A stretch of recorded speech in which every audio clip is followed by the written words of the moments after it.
Diqqat aholiga shoshilinch xabar. Tunda O'zbekiston viloyatlarida yana zilzila sodir bo'ldi. Fojianing ortidan 27 kishi halok bo'lgani haqida xabarlar tarqaldi.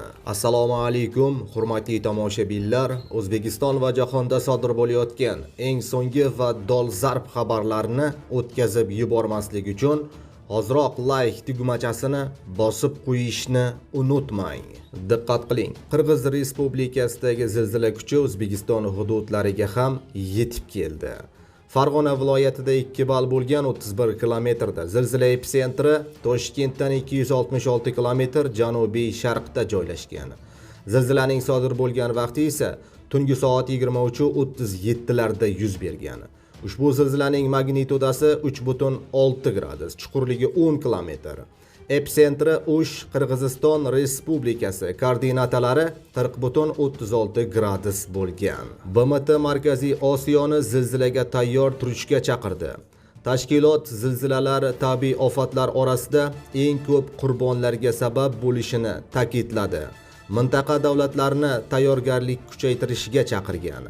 BMTning ma'lumotlariga ko'ra, O'zbekistonning ayrim hududlari, shuningdek Qirg'iziston, Tojikiston, Qozog'iston va Turkmanistonning ayrim qismlari seysmik xavf yuqori bo'lgan zonalarda joylashgan. Ayniqsa O'zbekistonda Farg'ona vodiysi eng zaif hududlardan biri sifatida qayd etilgan. Tezkor xabar, qichqiriq va vahima. Bangkokdagi bar odamlari bilan birga yonib ketdi. Avvalroq Tailand poytaxti Bangkokda barda yong'in oqibatida 27 kishi halok bo'lgani haqida xabar berilgan edi. Hozirda qurbonlarning shaxsi aniqlanib, hodisa tafsilotlari o'rganilmoqda. Bu haqida Associated Press xabar qildi. Ma'lumotlarga qaraganda, qurbonlarning 9 nafari erkak kishi, 18 nafari esa ayollar bo'lgan. 22 kishi og'ir ahvolda shifoxonaga yetkazilgan. Guvohlarning so'zlariga ko'ra, yong'in avval binoning oldi qismida boshlangan va qisqa vaqt ichida butun zalga tarqalgan.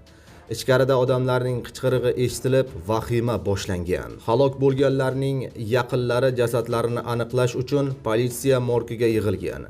Rasmiylar qurbonlarning aksariyati 25 yoshdan 50 yoshgacha bo'lgan Tailand fuqarolari ekanligini ma'lum qilgan.